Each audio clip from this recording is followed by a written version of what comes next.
everybody. So I've lost a whole heap of videos, as I said in like my last video or whenever it was.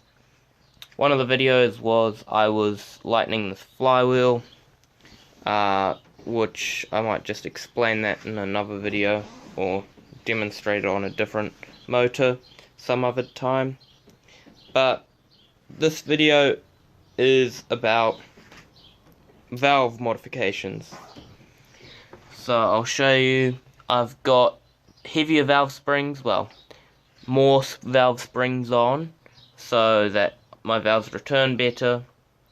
I've back-faced my valves, I've lapped my valves, I've shaved my eyebrows, and so I've done all that.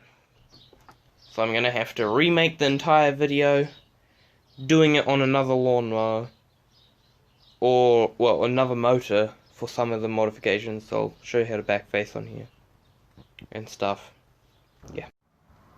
So guys, as you can see, I hit this with the angle grinder to take off most of the eyebrows, and then after I've done that, I've got some sandpaper which I put in the end of my impact.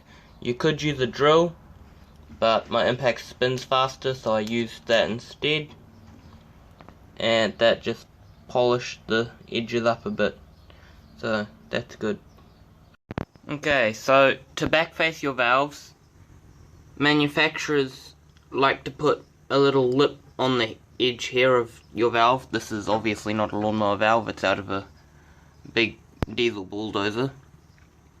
They put little lips on the back here for emissions usually, and what you want to do is put it in a drill press. Hand drill could work if you're desperate. Get a file, and while it's running, put your file on the edge here to take off that lip so it's almost flush with the seat. Try not to go on the seat much at all. Don't want to damage the seat. Want to make sure it still has a good seal, but you want to clean up that lip so it's flatter and the air can flow a lot easier. So now I'm going to show you how to polish your valve.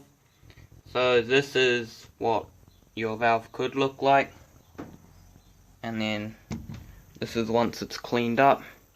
This has actually been sitting for a few weeks, and so it's starting to get some oxidation going onto it, but because I didn't use polish, don't have any. But what you want to do, stick it in a drill, get some sandpaper, not too coarse, I think this is 212 grit, and then put it on the valve, spin the valve over, polish it up. Try not to go too far down. There'll be a line where the carbon is, and then it'll be clean below that. Try not to go where it's already clean, because that can cause a bit of slop in the valve, and that's just not good in general.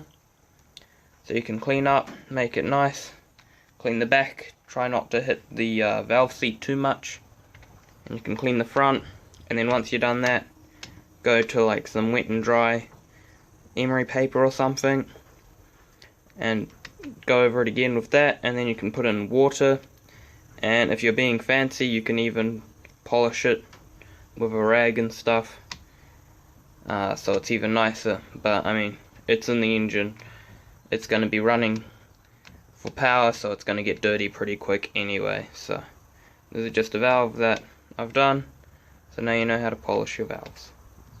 So for valve springs, to make it return a bit better, this is your standard valve spring, and that goes on your retainer quite nicely over your valve, whatever.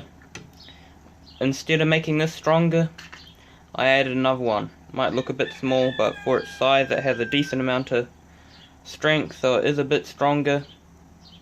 Sits on the retainer alright.